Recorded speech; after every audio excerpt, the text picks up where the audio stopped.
তিনি সূক্ষ্মদর্শী, সব জানতা। পৃথিবীর কোন চোখ ওনারা দেখতে পায় না, কিন্তু তার চোখ সবাইরে দেখে। চিল্লায় বলেন তো তিনি কে? সব তিনি দেখতে পান, সব তিনি শুনতে পান। সাত আকাশের উপর সিদরাতুল মুনতাহা, তার উপরে আল্লাহর আরশ, তার উপরে আল্লাহর কুরসি, সেখানে আল্লাহ তাআলা সমাসীন।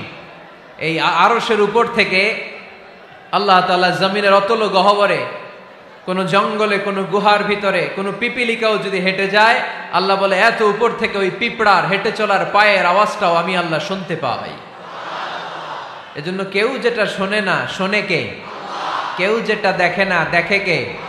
কেউ যেটা পারে না, পারে কে? আওয়াজ করে বলেন, আল্লাহ কি আমাদের কাছে না দূরে? আমার বাবা মা আমার যত কাছে, তার চাইতো আমার বেশি কাছের কে? আমার স্ত্রী আমার যত কাছের, তার চাইতো আমার বেশি কাছের কে? আমি আমার যত কাছের, তার চাইতো আমার বেশি কাছের কে? আল্লাহ তাআলা তিনি যে আমাদের কাছে, এটা বোঝানোর জন্য তিনি কোরআনে দুটি শব্দ ব্যবহার করেছেন। আওয়াজ করে বলতে হবে, কটি? দুটি। এক জায়গায় ব্যবহার করেছেন করিব, আরেক জায়গায় ব্যবহার করেছেন আকরাব। রব্বুল আলামিন বলেন, وَإِذَا سَأَلَكَ عِبَادِي عَنِّي فَإِنِّي قَرِيبٌ أُجِيبُ دَعْوَةَ الدَّاعِ إِذَا دَعَانِ فَلْيَسْتَجِيبُوا لِي وَلْيُؤْمِنُوا بِي لَعَلَّهُمْ يَرْشُدُونَ। রব্বুল আলামিন বলেন, নবী হে, আমার বান্দারা যখন তোমাকে জিজ্ঞেস করে আমি কোথায়, তুমি বলে দাও ইন্নী করিব, আমি কাছে। আল্লাহু আকবার। তিনি কাছে। আল্লাহর হাবিব সাল্লাল্লাহু আলাইহি ওয়াসাল্লামকে আল্লাহ কমান্ড দিলেন, আপনি বলে দেন, যখনই উম্মতেরা জিজ্ঞেস করবে আল্লাহ কোথায়, আমি কোথায়, আপনি বলে দেন ফাইন্নী করিব, আমি কাছে। আরেক জায়গায় আল্লাহ ব্যবহার করলেন আকরাব, কাছে না। করিব মানে কাছে, আর আকরাব মানে সবচাইতে কাছে। The closest one, the most closest one, সবচাইতে কাছে। ওয়া নাহনু আকরাবু ইলাইহি মিন হাবলিল ওয়ারিদ। তোমার পেছনে যে স্পাইনাল কর্ড, শির দ্বারা, ব্যাকবোন, মেরুদণ্ড, যেটা আমাদের দেহের একেবারে মাঝখানে, আল্লাহ বলে আমি ওইটারও কাছে।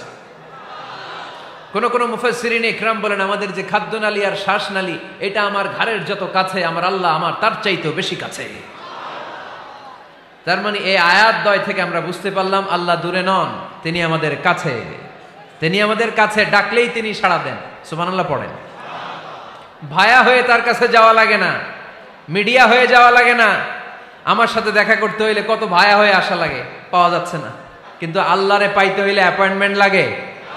আওয়াজ করে বলতে হবে মুসলমান, আল্লাহরে কাছে পেতে সিরিয়াল লাগে। আল্লাহ বলে ডাক দিলেই আমার আল্লাহ আমার ডাকে সাড়া দেয়। চিল্লায় বলেন ঠিক কি না? এজন্য বুখারীর বর্ণনায় বিশ্বনবী বললেন, ফাইন যাকারানি ফি নাফসি যাকারতুহু ফি নাফসি। আমার বান্দা যদি আমারে একা একা ডাকে, মুহূর্তের মধ্যে আমি আমার বান্দারেও একা একা ডাকতে শুরু করে দে। ফাইন যাকারানি ফি নাফসি যাকারতুহু ফি নাফসি। আমার কোন বান্দা যদি আমারে একা একা স্মরণ করে, আমি আমার বান্দারে একা একা স্মরণ করি। ওয়া ইন যাকারানি ফি মালাইন যাকারতুহু ফি মালাইন খায়রিম মিনহু। আর আমার বান্দা যদি আমাকে একা একা স্মরণ না করে বিশাল মহাসমাবেশে স্মরণ করে, তাহলে আমি আল্লাহ তাআলা আমার আরশে ফেরেশতাদেরকে নিয়ে এর চেয়ে বড় মহাসমাবেশ করে আমার বান্দারে স্মরণ করি। ওয়া ইন তাকাররাবা ইলাইয়া বিশিবরিন তাকাররাবতু ইলাইহি যিরাআন। আমার বান্দা যদি আমার দিকে এক বিঘত আসতে চায়, আমি আমার বান্দার দিকে এক হাত এগিয়ে যাই। আপনি এক হাত আল্লাহর কাছে যেতে চাইলে আল্লাহ এক হাত এগিয়ে যায়। ওয়া ইন তাকাররাবা ইলাইয়া যিরাআন তাকাররাবতু ইলাইহি বাআন। আমার কোন বান্দা যদি আমার দিকে এক হাত এগিয়ে আসে, আমি আমার বান্দার দিকে দুই হাত এগিয়ে যাই। ওয়া ইন আতানি ইয়ামশি আতাইতুহু হারওয়ালা। আমার বান্দা যদি আমার দিকে হেঁটে হেঁটে আসতে চায়, আমি আমার বান্দার কাছে যাওয়ার জন্য দৌড়ে দৌড়ে ছুটে যাই। এজন্য আওয়াজ করে বলতে হবে, আল্লাহ কাছে না দূরে? আরো জোরে, কাছে না দূরে? দ্য মোস্ট ক্লোজেস্ট ওয়ান, সবচাইতে কাছে। চাইলেই আমরা আল্লাহর কাছে যেতে পারি। আমরা আজকে জেনে যেতে চাই কি কাজ করলে আল্লাহর নৈকট্য পাওয়া যায়, কি কাজ করলে আল্লাহর কাছে যাওয়া যায়। দুইটা সোর্স থেকে জানবো। কয়টা সোর্স? এক হচ্ছে কোরআন, আরেক হচ্ছে সুন্নাহ। আওয়াজ করে জবাব দেন। এক হচ্ছে, আরেক হচ্ছে। তো আসেন কোরআনকে আমরা জিজ্ঞেস করি, কোরআন তুমি আমাদেরকে বলো কি করে আমরা আল্লাহর কাছে যেতে পারি, কি করে আমরা আল্লাহর কাছের বান্দা হতে পারি, কি করে আমরা আল্লাহ তাআলার নৈকট্য পেতে পারি। এবার কোরআন আমাদেরকে প্রেসক্রিপশন দিচ্ছে, শোনো, তোমরা যদি আল্লাহর নৈকট্যপ্রাপ্ত বান্দা হতে চাও তাহলে সেজদায় লুটিয়ে পড়ো। কোরআনের নির্দেশ হচ্ছে সেজদায় লুটিয়ে পড়ো, আল্লাহর নৈকট্য হাসিল করো। ওয়াসজুদ ওয়াক্তারিব, সূরা আলাকের শেষ আয়াতের শেষাংশে আল্লাহ আমাদেরকে শিখাইয়া দিচ্ছেন, আমার কাছে আসতে চাও, ওয়াসজুদ, সেজদায় লুটিয়ে পড়ো, ওয়াক্তারিব, আমার কাছে চলে আসো। সুবহানাল্লাহ পড়েন। বান্দা যখন সেজদায় লুটিয়ে পড়ে তখন বান্দা আল্লাহ তাআলার সবচেয়ে কাছে চলে যায়। ফাকসিরু ফিহি দুআ, তাই তোমরা বেশি বেশি দোয়া করো। সেজদায়ে নত হও, অশ্রু ছাড়ো, প্রভুর শরণে হৃদয় গাড়ো। সেজদায়ে নত হও, অশ্রু ছাড়ো, প্রভুর শরণে হৃদয় গাড়ো। প্রাণ খুলে সব ব্যথা বলো প্রভুকে, বলো প্রভুকে। রাত কি কেটে যাবে ঘুমে অলসে, রাত কি কেটে যাবে ঘুমে অলসে। তুমি কি জানবে না তোমার নিজেকে, প্রভুকে। রাত কি কেটে যাবে ঘুমে অলসে, ঠিক কিনা? ঘুমে অলসে আমাদের রাত কেটে যায়, সেজদা দেওয়ার সময় নাই। কখন প্রভুর দরবারে হাজিরা দেব, কখন সেজদা দেব? আল্লাহর হাবিব সাল্লাল্লাহু আলাইহি ওয়াসাল্লাম বললেন, আকরাবু মা ইয়াকুনুল আবদু মির রাব্বিহি ওয়া হুয়া সাজিদ ফাকসিরু ফিহি দুআ। তোমরা যখন সেজদায় লুটিয়ে পড়ো তখন তোমরা আল্লাহর সবচাইতে কাছে চলে যাও। এজন্য ওই সময় বেশি বেশি আল্লাহর কাছে চেয়ে নাও। সুবহানাল্লাহ পড়েন। মনের যত আকুতি আছে, যত জ্বালা আছে, যত বেদনা, সেজদায় পড়ে আল্লাহরে বলার দরকার আছে না নাই? কারণ কেউ যেটা শোনে না, শোনে কে? পরীক্ষায় ভালো করতে চান, সেজদায় লুটিয়ে পড়ে আল্লাহরে বলেন। নেককার স্ত্রী চান, সেজদায় পড়ে আল্লাহরে বলেন।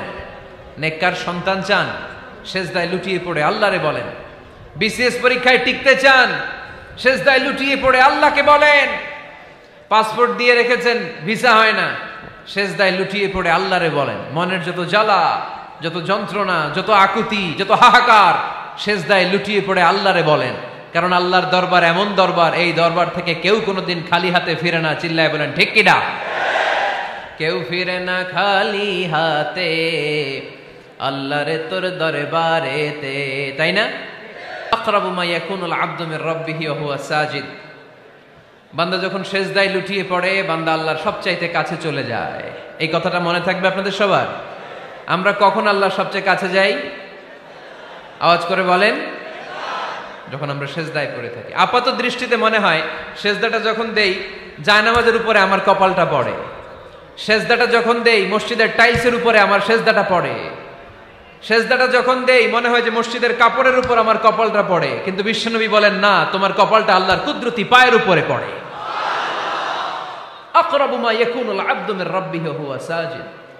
বান্দা যখন সেজদায় লুটিয়ে পড়ে বান্দা আল্লাহর সবচাইতে কাছে চলে যায়। তাহলে কোরআন আমাদেরকে জানালো, যদি আল্লাহর প্রিয় হতে চাও সেজদায় লুটিয়ে পড়ো। আল্লাহর প্রিয় হতে চাইলে কি করব? আওয়াজ করে বলেন কি করতে হবে? আল্লাহর হাবিব সাল্লাল্লাহু আলাইহি ওয়াসাল্লাম লম্বা সময় ধরে রাতে সেজদায় পড়ে থাকতেন। আল্লাহর হাবিব সাল্লাল্লাহু আলাইহি ওয়াসাল্লামের সাহাবারা সব সময় লম্বা লম্বা রুকু দিতেন, লম্বা লম্বা সেজদা দিতেন। কিন্তু আমরা রুকুর মধ্যে তাড়াহুড়ো করি, সেজদা দিতে যে তাড়াহুড়ো করি, এরকম আছে না নাই? আপনারা তাড়াহুড়ো করেন? করবেন না আমার ভাইয়েরা। There is no rushing in সালাহ। সালাতে তাড়াহুড়ো নেই। There is no hastiness in সালাহ। সালাতে কোনো তাড়াহুড়ো নেই। সল্লু সালাতান মুআদ্দি'। এমন ভাবে নামাজে দাঁড়াবেন মনে করবেন এটাই হতে পারে আমার জীবনের শেষ নামাজ, ঠিক কি না? Perform the salah as if this is your last and final prayer. এমন ভাবে মুসল্লায় দাঁড়ান মনে করেন এটাই হতে পারে জীবনের শেষ নামাজ, this is my last chance. এখন বাজে 3:30। কেউ যদি বলে আসরের যে নামাজটা পড়বেন এটাই আপনার জীবনের শেষ নামাজ, ওই নামাজ আপনি তাড়াহুড়া করবেন? কথা বলেন। আরে কাঁদতে কাঁদতে আপনি শেষ। এত সুন্দর অজু বানাবেন, এত সুন্দর আতর মেখে যায় নামাজ বিছিয়ে পাঞ্জাবিটা পরে আপনি নামাজে দাঁড়াবেন। রুকুতে কি সুন্দর রুকু করবেন, লম্বা সময় সেজদা করে চোখের পানি দিয়ে তো সেদিন আপনার যায় নামাজ আপনি ভিজিয়ে দিবেন, ঠিক কিনা? কেন এমনটা করবেন? কারণ আপনি জেনে গিয়েছেন এটাই আমার শেষ নামাজ, তাই না? তো প্রতিটা নামাজের সময় এই জিনিসটা ভাবলে সমস্যা কোথায়? আমরা যে আরো আধা ঘন্টা এখানকার সবাই বেঁচে থাকবো কোনো গ্যারান্টি আছে? আরো 10 মিনিট হায়াত পাবো, গ্যারান্টি? 5 মিনিট, 2 মিনিট, শ্বাস যেটা নিলাম, ব্রেথ ইন করলাম, এটার ব্রেথ আউট করতে পারবো, কোনো গ্যারান্টি আছে? তো প্রতিটা সালাতের মুসল্লায় যখন দাঁড়াই এই চিন্তাটা আমাদের মাথায় আসে না কেন যে এটাই আমার শেষ নামাজ? সল্লু সালাতান মুআদ্দিন। যখনই নামাজে আমরা দাঁড়াবো আমরা ভাববো হতে পারে এটাই আমার জীবনের শেষ নামাজ, এটাই জীবনের, ভাবা যাবে? আর লম্বা চূড়া রুকু করবেন, লম্বা সেজদা করবেন, রুকুতে পিঠটা সোজা রাখবেন। আল্লাহর হাবিব সাল্লাল্লাহু আলাইহি ওয়াসাল্লাম যখন রুকু করতেন পিঠটা থাকতো স্ট্রেট ফরওয়ার্ড, বাঁকাও না উঁচুও না, ওয়াকানা বাইনা যালিক। সাহাবারা বলতেন আল্লাহর হাবিব সাল্লাল্লাহু আলাইহি ওয়াসাল্লামের রুকুর পিঠের উপরে পানি ভর্তি কোনো গ্লাস রেখে দিলে গ্লাসটাও কাঁপবে না, পানিটাও পড়বে না। তার মানে বাঁকা ছিল পিঠ, তাই না? কি ছিল? সোজা। আবার আল্লাহর হাবিব সাল্লাল্লাহু আলাইহি ওয়াসাল্লাম বললেন সবচেয়ে বড় চোর যে নামাজে চুরি করে। সাহাবারা বললেন কাইফা ইয়াসরিকু ফিস সালাহ, নামাজে কেমনে চুরি করে? আল্লাহর হাবিব সাল্লাল্লাহু আলাইহি ওয়াসাল্লাম বললেন ইয়াসরিকু ফি রুকুইহি ওয়া সুজুদিহি, রুকু সেজদায় চুরি করে। এরকম নামাজ চোর আছে না নাই? রুকু থেকে সোজা হয়ে দাঁড়িয়ে কয়েক সেকেন্ড আপনি রিল্যাক্স করবেন। প্রথম সেজদা দিয়ে আপনি সোজা হয়ে বসে কয়েক সেকেন্ড রিল্যাক্স করবেন। কি করবেন? রিল্যাক্স। আওয়াজ করে পড়েন সবাই, রিল্যাক্স। নামাজে তাড়াহুড়ো নাই, সালাত হচ্ছে মেডিটেশন, রিল্যাক্স। এক সেজদা দিয়ে বসে আপনি রিল্যাক্স করবেন ধীরস্থির ভাবে, এরপরে দ্বিতীয় সেজদায় যাবেন। অনেকে সেজদা প্রথমটা দিয়ে কোন রকম মাথাটা তুইলেই আবার সেজদায় দৌড় মারে, আছে না নাই? রুকু থেকে স্ট্রেট ফরওয়ার্ড দাঁড়ানোর কথা, দাঁড়িয়ে 1-2 সেকেন্ড রিল্যাক্স করার কথা, ওইটা না করে রুকু থেকে কোন রকম মাথা তুলেই আবার সেজদায় দৌড় মারে, এরকম ডাকাত আছে না নাই? এরাই সালাত চোর। আমরা যেন নামাজ চোরের খাতায় নিজেদের নাম না তুলি, আমরা যেন বেশি বেশি আল্লাহর সেজদা দেই। আল্লাহর হাবিব সাল্লাল্লাহু আলাইহি ওয়াসাল্লাম সব সময় লম্বা লম্বা সেজদায় পড়ে থাকতেন। আল্লাহর নবীর সাহাবারা সব সময় লম্বা লম্বা সেজদায় পড়ে থাকতেন। আল্লাহ বলেন তারাহুম রুকআন সুজদা, আপনি দেখবেন আল্লাহর নবীর সাহাবারা আবু বকর, ওমর, উসমান, আলী রাদিয়াল্লাহু তাআলা আনহুম আজমাইন, তাদের স্বভাব ছিল বিপদে পড়লেই লম্বা লম্বা সেজদায় পড়ে যেতেন। এক সাহাবী এসে বললেন ইয়া রাসূলুল্লাহ আল্লিমনি আমালান ইযা আমিলতুহু ইউদখিলুনিল জান্নাহ, আপনি আমার এমন একটা আমল শিখায় দেন যে আমল করলে আল্লাহ আমারে জান্নাতে ঢুকায় দিবে। আল্লাহর হাবিব সাল্লাল্লাহু আলাইহি ওয়াসাল্লাম বললেন আলাইকা বিকাসরাতিস সুজুদ, তোমার উচিত বেশি বেশি আল্লাহর জন্য সেজদায় লুটিয়ে পড়া। বেশি বেশি সেজদায় লুটিয়ে পড়লে ওই সেজদাকারীর জন্য জান্নাতকে ওয়াজিব করে দেয় কে?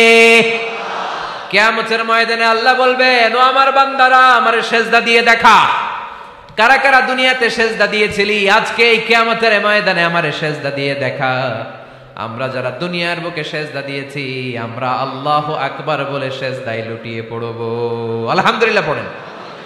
আর যারা দুনিয়ার বুকে সেজদা দেয় নাই, মসজিদে যায় নাই, সেজদাকারীদের সাথে আন্দোলন করে নাই, তারা সেদিন অনেক চেষ্টা করেও তাদের পিঠটারে বাঁকা করতে পারবে না।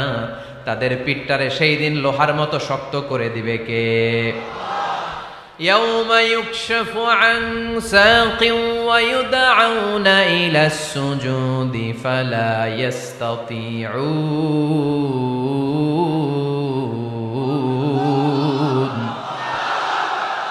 সেদিন আল্লাহ তাআলা উনার পায়ের গোছা উন্মুক্ত করবেন, পায়ের গোছা দেখাবেন আর বলবেন সেজদা দাও, সেজদা দাও।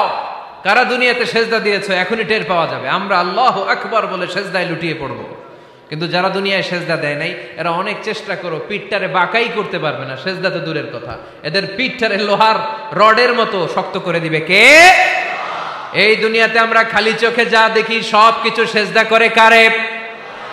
সূরা রহমানে আল্লাহ বললেন ওয়ান নাজমু ওয়াশ-শাজারু ইয়াসজুদান, আকাশের তারকারাজি আর জমিনের বৃক্ষরাজি সব কিছু সেজদা দেয় একজন রে, তিনি কে? আকাশের তারাগুলো সেজদা দেয় কারে? এই গাছপালাগুলো সেজদা দেয় কারে? দেখছেন কোনোদিন? দেখেন নাই? ওই চোখ আমাদের নাই, তাই আমরা দেখি না। এই পৃথিবীর সব কিছু জিকির করে আল্লাহ, কিন্তু ওই কান আমাদের নাই, এজন্য আমাদের কান দিয়ে আমরা শুনি না। রব্বুল আলামিন বলেন ওয়া ইম মিন শাইইন ইল্লা ইউসাব্বিহু বিহামদিহি ওয়ালাকিন লা তাফকাহুনা তাসবিহাহুম। নবমণ্ডল ভূমণ্ডল যেখানেই যেটা থাকে না সব কিছু জিকির করে কার? এই যে আকাশের পাখিগুলো উড়ে বেড়ায়, পাখিগুলো জিকির করে কার? নদী নালা জিকির করে কার? সাগর মহাসাগর জিকির করে কার? পাখিরা যায় উড়ে যায় আকাশের ওই নীলিমায়, নদীরা যায় ছুটে যায় সাগরের ওই মোহনায়। পাখ পাখালি আর সাগর নদী, পাখ পাখালি আর সাগর নদী কার গুণগান গায়? আল্লাহু আল্লাহ আল্লাহু আল্লাহ আল্লাহর গুণগান গায়। সবাই পড়েন আল্লাহু আল্লাহ আল্লাহু আল্লাহ আল্লাহর গুণগান গায়। সুবহানাল্লাহ পড়েন।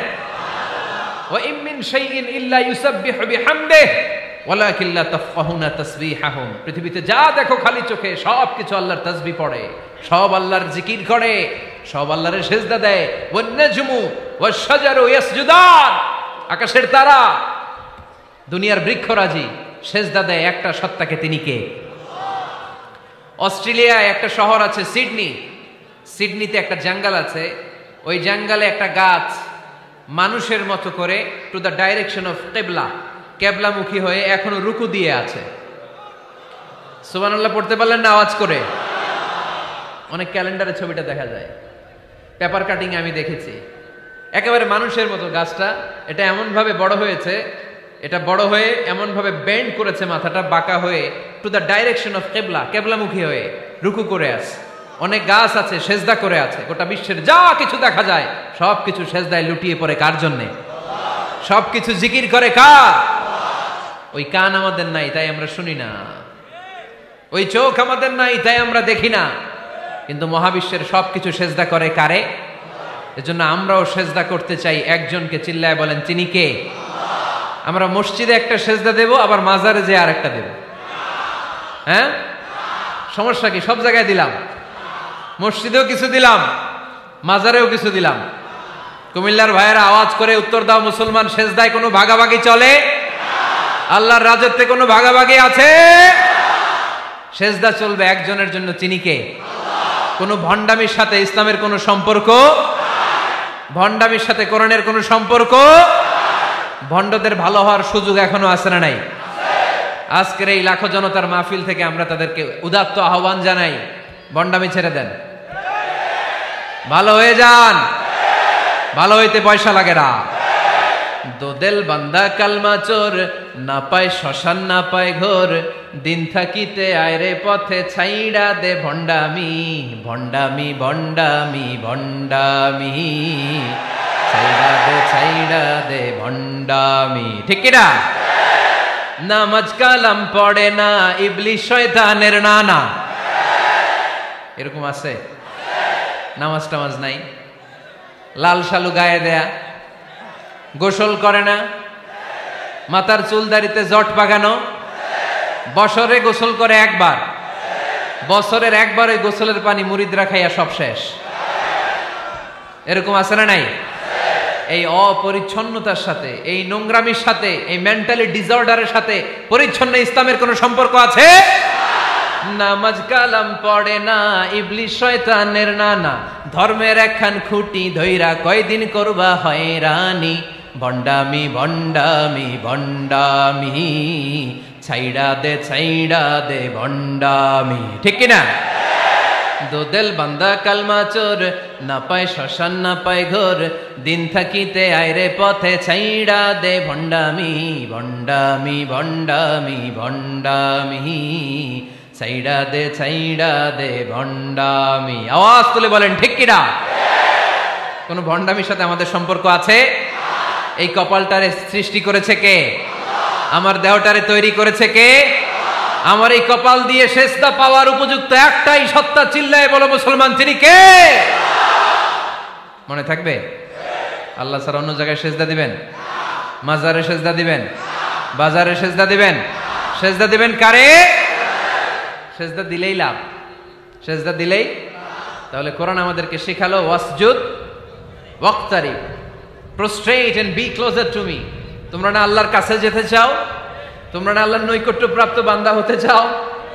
তোমরা না আল্লাহর কাছের মাহবুব পেয়ারা বান্দা হতে চাও? তাহলে সেজদায় লুটিয়ে পড়ো, সেজদায় লুটিয়ে পড়ো, আল্লাহ তাআলা তোমাদেরকে কাছে টেনে নেবে। আওয়াজ তুলে বলেন ঠিক কিনা? মুসা আলাইহিস সালাম ফেরাউনের সামনে যেয়ে দাঁড়ালেন। ফেরাউনের জাদুকররা বিশাল বড় বড় বাঘ বানালো, সিংহ বানালো, সাপ বানালো। মুসা আলাইহিস সালাম দেখে ভড়কে গেলেন, ভয় পেয়ে গেলেন।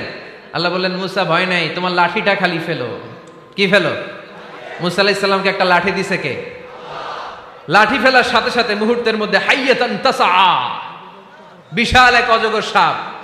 এই বিশাল অজগর সাপ ফেরাউনের জাদুকরদের বানানো সব ভাগ, ভাল্লুক, সিংহ আর সাপগুলো রেখে বিশাল ফানা ধরে আছে। আর সাপ বলতে শুরু করেছে, আর কি আছে নিয়ে আয়। সুবহানাল্লাহ কইতে পারলেন না? এই দৃশ্য দেখার সাথে সাথে ফেরাউনের রাজপ্রাসাদের সামনে যতগুলো জাদুকর ছিল, কোরআন বলে ফাউলকিয়াস সাহারাতু সাজিদিন। এই দৃশ্য দেখা মাত্রই ফেরাউনের নিয়ে আসা বড় বড় জাদুকরগুলো মুসা আলাইহিস সালামের সামনে দাঁড়িয়ে আল্লাহর জন্য সেজদায় লুটিয়ে পড়েছে। ফাউলকিয়াস সাহারাতু সাজিদিন, সেজদায় লুটিয়ে পড়ে ঘোষণা দিল, আমি ফেরাউনরে মানি না, আমি কোন নাস্তিককে মানি না, আমি মুসার রব, হারুনের রব, বনি ইসরাইলের রব, আল্লাহর জন্য সেজদায় লুটিয়ে পড়লাম। চিল্লায় পড়েন আল্লাহু আকবার। মুহূর্তেই এক সেজদার কারণে তাদের নসিবে হেদায়েত দিয়ে দিয়েছে কে? পৃথিবীর কেউ কাউরে হেদায়েত দিতে পারে? অনেক বাবা ছিল নবী, ছেলের কপালে হেদায়েত নাই, আছে না নাই? অনেক ছেলে ছিল নবী, বাবার কপালে হেদায়েত নাই, আছে না নাই? হেদায়েত দেওয়ার মালিক একজন, চিল্লায় বলেন তিনি কে?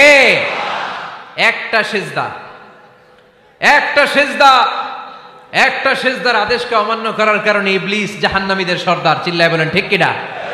ওয়া ইয কুলনা লিল মালাইকাতি ইসজুদু লিআদম ফাসাজাদু ইল্লা ইবলিস আবা ওয়াস্তাকবারা ওয়া কানা মিনাল কাফিরিন।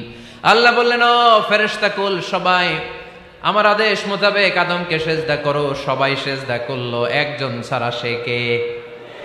আরো জোরে বলেন। অস্বীকার করলো, ওয়াস্তাকবার, অহংকার দেখালো, ওয়া কানা মিনাল কাফিরিন, কাফেরদের অন্তর্ভুক্ত হলো, জাহান্নামীদের সর্দার হলো। কয়টা সেজদার আদেশ? আওয়াজ করে বলেন, কয়টা সেজদার আদেশ অমান্য করছে? সেজদা কয়টা দেয় নাই? আপনি দেন নাই কয়টা? হ্যাঁ, আমরা দেই নাই কয়টা? এক সেজদা না দিয়া জাহান্নামীদের লিডার। আমরা সেজদা মিস করছি কয়টা? কয়টা? মুসলমান সেজদায় লুটিয়ে পড়তে হবে একজনের খুশির জন্য, তিনি কে? তাহলে কোরআনকে যে প্রশ্ন করেছি, কোরআন সব উত্তর দিয়ে ফেললো। কোরআন আমাদেরকে জানিয়ে দিল, তোমরা সবাই আল্লাহর নৈকট্যপ্রাপ্ত বান্দা হতে চাও, আল্লাহর কাছের বান্দা হতে চাও, তাহলে ওয়াসজুদ কি করো? সবাই বলে নাই, আওয়াজ করে বলো মুসলমান, ওয়াসজুদ মানে কি? সেজদা করো। সেজদা করলেই আল্লাহর কাছে যাওয়া যায়। মনের যত জ্বালা যন্ত্রণা দুঃখ ব্যথা আপনি সেজদায় পড়ে আল্লাহরে বলেন। কোনো ভায়া লাগবে না, কোনো মিডিয়া লাগে না, কোনো সিরিয়াল লাগে না, কোনো অ্যাপয়েন্টমেন্ট লাগে না। ডাকতে দেরি, ডাকে সাড়া দিতে দেরি হয় না।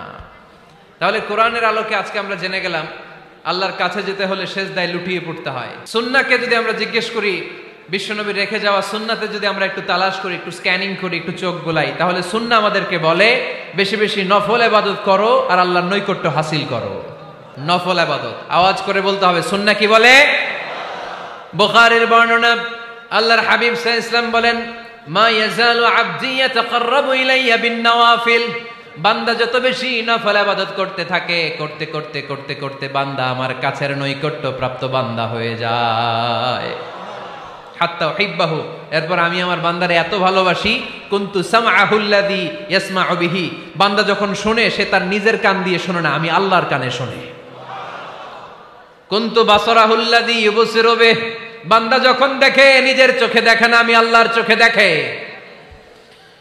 ওয়ায়াদাহুল্লাতী ইয়াবতিশু বিহা, বান্দা যখন কিছু ধরে বান্দার হাতে ধরে না, আমি আল্লাহর হাতে ধরে। ওয়ারিজলাহুল্লাতী ইয়ামশি বিহা, বান্দা যখন হেঁটে যায় ওর নিজের পায়ে হাঁটে না, কেমন যেন আমি আল্লাহর পায়ে হাঁটে। আওয়াজ করে বলতে হবে আল্লাহু আকবার। মানে আল্লাহ বুঝাতে চাইলেন আমি তখন তার কান হয়ে যাই, আমি তখন তার চোখ হয়ে যাই, আমি তখন তার হাত হয়ে যাই, আমি তখন তার পা হয়ে যাই, আমার আর তার মাঝে আর কোনো ফারাক থাকে না, সে আমার একেবারে নিকটে চলে আসে। আওয়াজ করে পড়েন সুবহানাল্লাহ। এজন্য বিশ্বনবী সাল্লাল্লাহু আলাইহি ওয়াসাল্লাম বদরের প্রান্তরে তলোয়ার নাই, ঘোড়া নাই, ওট নাই, সৈন্য সামন্ত নাই, না খেয়ে হাড্ডি সারা ৩১৩ জন মুসলমানকে নিয়ে আল্লাহর উপর ভরসা করে বদরের প্রান্তরে দাঁড়ালেন। আর ওইদিকে কাফেরদের সৈন্যবাহিনী ছিল ১,০০০। কয় হাজার? মুসলমান কয়জন? মাত্র ৩১৩ জন। ওদের কাছে অস্ত্র শস্ত্রে সজ্জিত সেনাবাহিনী, বিশ্বনবীর ৩১৩ জনের কাছে তলোয়ার নাই, ঘোড়া নাই, কিচ্ছু নাই। বিশ্বনবী আল্লাহর উপর ভরসা করে এক মুষ্টি বালি নিয়ে ওয়াশাহাতিল ওযু, কাফেরদের চোখগুলো ধ্বংস হোক বলে তিনি বালুগুলো ছড়িয়ে দিলেন। মুহূর্তের মধ্যে ১,০০০ সৈন্যবাহিনীর কাফের সৈনিকদের চোখের মধ্যে ধূলিকণা পৌঁছে দিল কে? আল্লাহর হাবিব সাল্লাল্লাহু আলাইহি ওয়াসাল্লাম বদরের প্রান্তর থেকে এক মুষ্টি বালু নিয়ে বললেন শাহাতিল ওযু, বলে তিনি বালু ছুড়ে মারলেন। ১,০০০ সৈন্যবাহিনীর চোখের মধ্যে বালু ছড়াই দিছে কে? বুঝে শুনে উত্তর দিয়েন। এখানে ১,০০০ লোক দাঁড়ানো, আমি বালু নিলাম, গায়ের যত জোর আছে সবার চোখের দিকে মারলাম। ১,০০০ জনের চোখের ভিতরে ঢুকবে? সর্বোচ্চ ৫ জন, বেশি হইলে ১০ জন, তার চেয়ে বেশি হইলে ২০ জন, বেশি হইলে ৫০ জন। বুঝে শুনে উত্তর দিয়েন। আমার মুষ্টিবদ্ধ বালু ছুঁড়ে মারলে ১,০০০ মানুষের চোখের মধ্যে পড়বে?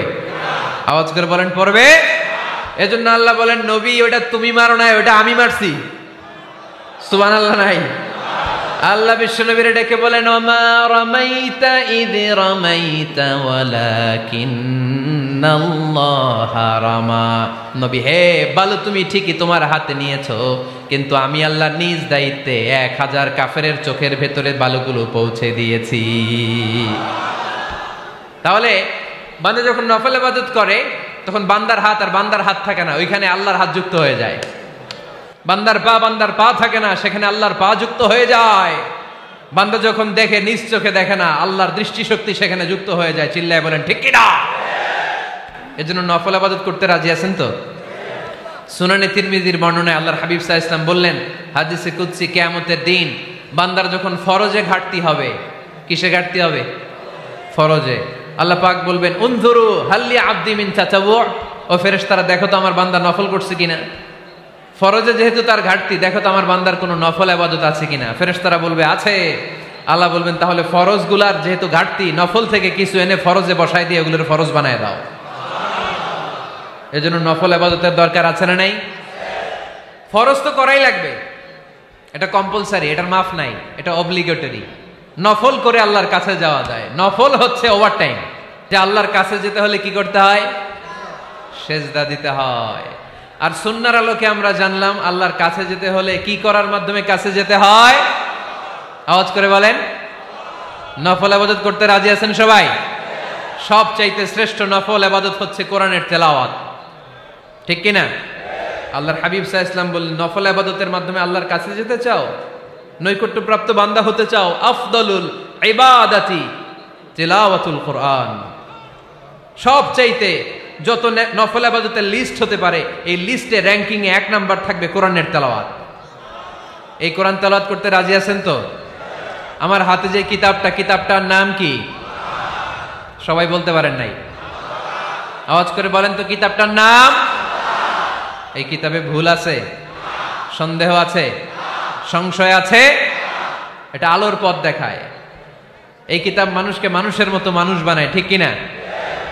গরুর পেট থেকে বেরোলে ওটা গরু, ছাগলের পেট থেকে বেরোলে ওটা ছাগল হয়, মানুষের পেট থেকে বেরোলে ওটা মানুষ হয় না, ওটার মানুষ বানাইতে হয়। মানুষ বানানোর জন্য কোরআন পড়ার দরকার আছে না নাই? তাহলে নফল আবাদত করে আমরা আল্লাহর নৈকট্য পেতে চাই। এক নাম্বার যে আবাদতের কথা আপনাদেরকে শোনালাম সেটা হচ্ছে কোরআনের তেলাওয়াত। রাজি আছেন সবাই? ফজরের পরেই এই নিমসার এলাকায়, এই কুমিল্লা এলাকায় কোরআনের সুমধুর বাণীতে আমাদের গ্রামগুলো মুখরিত থাকতে হবে। আওয়াজ করে বলেন ঠিক কিনা? একটা সময় ছিল আমার বাংলার ৬৮,০০০ গ্রাম থেকে ফজরের পর কোরআনের ধ্বনি শোনা যেত। ৬৮,০০০ গ্রাম থেকে মক্তবগুলো থেকে আল্লাহর বাণী শোনা যেত। কিন্তু এখন নানা ষড়যন্ত্রের কবলে পড়ে আমাদের মক্তব বন্ধ হচ্ছে, আমাদের কোরআন তেলাওয়াত থেমে যাচ্ছে। কোরআনের তেলাওয়াত কশিনকালেও থামায় দেওয়া যাবে না। চিল্লায় বলেন ঠিক কিনা? রোজ সকালে শুনতাম আগে আল কোরআনের বাণী রে, আল কোরআনের বাণী। এখন শুনি সারে গামার দীপ্ত ফ্যান ফ্যানানি। ধর্মপ্রাণ মুসলমান আজকাল হয়েছে মডার্ন। ধর্মপ্রাণ ধর্মপ্রাণ আমরা বড়ই ধর্মপ্রাণ। নামাজ রোজার কিছু নাই, ভুলেও ধরি না কোরআন। ধর্মপ্রাণ ঠিক কিনা? প্রতিদিন কোরআন শিখায় যে তার পকেট যায় ফাঁকা রে, তার পকেট যায় ফাঁকা। সপ্তাহে 2 দিন গান শিখায় যে নেয় তো 1000 টাকা। ধর্মপ্রাণ মুসলমান আজকাল হয়েছে মডার্ন। ধর্মপ্রাণ ধর্মপ্রাণ আমরা বড়ই ধর্মপ্রাণ। নামাজ রোজার কিছু নাই, ভুলেও ধরি না কোরআন। ধর্মপ্রাণ। আমরা কি এমন ধর্মপ্রাণ হতে চাই? ফজরের পর আমাদের সিলেবাস কি? কোরআন তেলাওয়াত। আওয়াজ করে সবাই বলেন, ফজরের সালাতের পরে আমাদের প্রতিটি পরিবারে, প্রতিটি ঘরের সিলেবাস কি? তাহলে কোরআন তেলাওয়াত করব। 2 নাম্বার তাহাজ্জুদের সালাত পড়ব। ফজরই তো পড়তে পারি না, তাহাজ্জুদ পড়ব কখন? তাহাজ্জুদ পড়লে আপনার মর্যাদা বাড়ায় দিবে কে? রব্বুল আলামিন বলেন, ওয়া মিনাল লাইলি ফাতাহাজ্জাদ বিহি নাফিলাতান লাকা আসা আন ইয়াবআসাকা রাব্বুকা মাকামাম মাহমুদা। তাহাজ্জুদের নামাজ যারা পড়বে তাদের মর্যাদা বাড়িয়ে দেয় কে? কারণ ওই মুহূর্তে আল্লাহ প্রথম আকাশে নেমে আসেন আর ডাকে, আলা মিন মুস্তাগফিরিন আগফিরালা। কার ক্ষমা দরকার? ক্ষমা চা, ক্ষমা করে দেব। আলা মিন মুস্তাকসিন আকসুলা। কার খাবারের দরকার? পোশাকের দরকার? চাও, দিয়ে দেব। চাও, কার কি লাগবে? চাও, আমি দিয়ে দেব। রমজানে তাহাজ্জুদ পড়ার একটা সুবর্ণ সুযোগ, কারণ সাহারি খাওয়ার জন্য তো ওঠাই লাগে। একটু তাহাজ্জুদের অভ্যাস করব আমরা। রাজি আছি তো সবাই? 3 নম্বর নফল ইবাদত হচ্ছে দোয়া। সবাই সবার জন্য দোয়া করব। অনেকে কয়, হুজুর আমার দোয়া আমি করবো, ওরটা ওই করবো, এর লাগে আমি করুম কেন? আছে না নাই? না, এটা ভুল। নিজের জন্য করবেন, অন্যের জন্য করবেন। মা মিন আবদিন মুসলিম ইয়াদউ লিআখিহিল মুসলিম ইল্লা ক্বালা লাহুল মালাকু ওয়া লাকা বিমিসলিন। কোন বান্দা যখন তার ভাইয়ের জন্য দোয়া করে, ফেরেশতারা বলে, আল্লাহ এই দোয়াটা যে দোয়া করছে আগে তার জন্য কবুল করে নাও। আপনি দোয়া করলেন, আল্লাহ আমার ভাই অসুস্থ, তারে সুস্থ করে দাও। ফেরেশতারা বলে, আল্লাহ যিনি দোয়া করতেছে তার যদি কোনো অসুস্থতা থাকে আগে তারে সুস্থ করে দাও। এটার মধ্যে চোখের পানি জুড়ে দিবেন, আবেগ জুড়ে দিবেন, মুহূর্তেই আরশের মধ্যে যে নক করবে। চোখের পানির দাম আল্লাহর কাছে খুব বেশি। 2 ফোঁটা পানি, 2 ফোঁটা পানি আল্লাহর কাছে প্রিয়। আওয়াজ করে বলেন, কয় ফোঁটা? 2 ফোঁটা। এক হচ্ছে জিহাদের ময়দানে রক্তের ফোঁটা, আরেক হচ্ছে অনুতপ্ত বান্দার চোখের পানির ফোঁটা। অনুতপ্ত বান্দা যখন অনুতপ্ত হয়ে কাঁদে, তার চোখের পানি চোখ বেয়ে নাকের ডগাবে মাটিতে পড়ার আগেই ওই বান্দার সব গুনাহ আল্লাহ মাফ করে দেয়। তাহলে প্রথমে কোরআন তেলাওয়াত, তারপর তাহাজ্জুদের নামাজ, তারপরে দোয়া। 4 নম্বরে জিকির। জিকির নফল ইবাদত, ঠিক কিনা? জিকির করতে করতে স্টেজের উপরে উঠে যাবেন আপনারা সবাই। ফাযকুরুল্লাহ কামা আল্লামাকুম। জিকির ওইভাবে করো যেভাবে আল্লাহ শিখিয়েছেন। আল্লাহ কিভাবে শিখিয়েছেন? ওয়াযকুরু রাব্বাকুম ফি নাফসিক।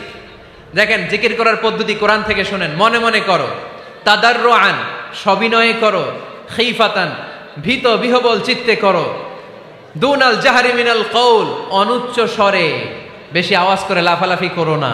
এটা হচ্ছে জিকির করার পদ্ধতি। জিকির করার পদ্ধতি আল্লাহর হাবিব শিখালেন, আহাব্বুল কালামি ইলাল্লাহি আরবাআ, আল্লাহর কাছে সবচেয়ে প্রিয় কথা কয়টি? 1 নাম্বার সুবহানাল্লাহ, 2 নাম্বার আলহামদুলিল্লাহ, 3 নাম্বার লা ইলাহা ইল্লাল্লাহ, 4 নাম্বার আল্লাহু আকবার। এর চেয়ে শ্রেষ্ঠ জিকির আর হতে পারে? আবার আল্লাহর হাবিব সাল্লাল্লাহু আলাইহি ওয়াসাল্লাম বললেন, মান ক্বালা লা ইলাহা ইল্লাল্লাহ দাখালাল জান্নাহ, একবার লা ইলাহা বলে যে মরতে পারবে তার জন্য জান্নাত ওয়াজিব করে দিবে কে? আল্লাহ। এই জিকিরগুলো করবেন হাতের গিড়ায়, আঙ্গুলের গিড়া আছে না, ডান হাত তোলেন তো, এরকম গিড়াগুলো দেখেন তো আমারে, এইভাবে সুবহানাল্লাহ সুবহানাল্লাহ সুবহানাল্লাহ, এটা সুন্নাত, পারা যাবে? আব্দুল্লাহ ইবনে আমর ইবনে আল-আস বলেন, রাআইতু রাসূলুল্লাহি সাল্লাল্লাহু আলাইহি ওয়াসাল্লাম ইয়াকিদু তাসবিহা বিয়ামিনি, আমি নিজ চোখে আল্লাহ রাসূল সাল্লাল্লাহু আলাইহি ওয়াসাল্লামকে ডান হাতের গিড়াতে এরকম তাসবিহ পড়তে দেখেছি। সুবহানাল্লাহ পড়েন, নীরবে নিঃশব্দে জিকির করবেন। হ্যাঁ, এটা ঠিক। তালিমের জন্য একটু আওয়াজ করে প্রয়োজনে মাঝে মাঝে জিকির করা যায়, যেমন এইভাবে পড়েন, সুবহানাল্লাহ আলহামদুলিল্লাহ লা ইলাহা ইল্লাল্লাহ, সুবহানাল্লাহ আলহামদুলিল্লাহ লা ইলাহা ইল্লাল্লাহ মুহাম্মাদুর রাসূলুল্লাহ সাল্লাল্লাহু আলাইহি ওয়াসাল্লাম। এই যে আপনাদেরকে এখন আমি তালিম দিলাম, এই তালিমের উদ্দেশ্যে সুন্দরভাবে অল্প আওয়াজে জিকির করা যায়, কিন্তু চিৎকার চেঁচামেচি করে, আমার দিকে তাকান, এদিকে তাকান, চিৎকার চেঁচামেচি করে লাফালাফি করে জিকির করা যাবে? জিকির করতে করতে প্যান্ডেলের বাঁশের মাথায় ওঠা যাবে? যিনি জিকির পরিচালনা করতেছেন ওনার ঘাড়ে ওঠা যাবে? যাবে? আল্লাহর হাবিব সাল্লাল্লাহু আলাইহি ওয়াসাল্লাম জিকির করতেছেন, আবু বকর ওমরে ফারুক বসা, আবু বকর রাদিয়াল্লাহু জিকির করতে করতে আল্লাহ রাসূলের ঘাড়ে। হাদিসে আছে না এগুলা? কথা কয় না। আল্লাহর হাবিব সাল্লাল্লাহু আলাইহি ওয়াসাল্লাম তাসবিহ পড়তেছেন, ওমরে ফারুক জিকির করতে করতে এশকের ঠেলায় আল্লাহর নবীর কান্দে। গোটা বিশ্বের কোন হাদিসের কিতাবে এই পন্থায় জিকির দেখানো যাবে? কোরআনের কথা শুনেন, ফাযকুরুল্লাহা কামা আল্লামাকুম, ওইভাবে আল্লাহর জিকির করো যেমন করে আল্লাহ তোমাদের শিখিয়েছেন। কোন হাদিস দেখাতে পারবেন যে আবু বকর রাদিয়াল্লাহু তাআলা আনহু জিকির করতে করতে, আরব দেশে সৌদিতে ছিল খেজুর গাছ, জিকির করতে করতে খেজুর গাছের আগায়, ওমরে ফারুক খেজুর গাছের আগায়, এগুলো পেলেন কোথায়? কেন এগুলো করেন? আল্লাহর হাবিব সাল্লাল্লাহু আলাইহি ওয়াসাল্লাম না, আল্লাহর হাবিব সাল্লাল্লাহু আলাইহি ওয়াসাল্লাম যেভাবে জিকির শিখিয়েছেন আমরা ওইভাবে করব। বরকত দিবে কে? 5 নাম্বার নফল ইবাদত, দান খয়রাত করব। রাজি আছেন? গোপন দান, গোপন দান আল্লাহর রাগ কমায় দেয়। কোন কারণে আমার রব যদি আমার উপর রেগে থাকে, আমি গোপন দান করলে ওই রাগটা মুহূর্তে ঠান্ডা হয়ে যায়। আল্লাকা সিররুন ইনদাল্লাহ বাইনাকা আনতা ওয়া বাইনাল্লাহ, আল্লাকা সাদাকাতুন তাখফা লা ইয়ালামুহা ইল্লাল্লাহ, আল্লাকা সিররুন ইনদাল্লাহ বাইনাকা আনতা ওয়া বাইনাল্লাহ, আল্লাকা সাদাকাতুন তাখফা লা ইয়ালামুহা ইল্লাল্লাহ। সুবহানাল্লাহ পড়েন। তোমার আর তোমার রবের এমন কোন গোপন বিষয় আছে নাকি যেটা তুমি আর তোমার রব ছাড়া কেউ জানে না? তুমি জীবনে এরকম গোপন দান করছো নাকি যেটা আল্লাহ ছাড়া কেউ দেখেনি? ওই দানটা আল্লাহ পছন্দ করে। সর্বশেষ কথা বলি, শেষ কথা, মানুষকে খাওয়াবেন। মানুষকে কি করবেন? খাওয়ানোর চেয়ে ভালো নফল ইবাদত আছে? কি করবেন? খাইবেন। কি করবেন? খাওয়াতে রাজি আছেন তো? কিয়ামতের দিন আল্লাহ তাআলা বলবে, এই বনি আদম, আমি তোমার কাছে খাবার চাইছিলাম, তুমি আমারে খাবার দাও নাই। বনি আদম বলবে, আল্লাহ আপনি যদি খাবার চাইতেন খাবারের বস্তা নিয়ে যাইতাম। আল্লাহ তাআলা বলবেন, এই যে না খেয়ে থাকা পথ শিশুগুলো, শীতের রাতে শুয়ে থাকা না খেয়ে থাকা শিশুগুলো খাবার চেয়েছিল, তুমি খাবার দাও নাই, ওদেরকে খাওয়ালেই আমি আল্লাহকে খাওয়ানো হয়ে যেত। এজন্য মানুষকে খাওয়াবেন। রাজি আছেন তো?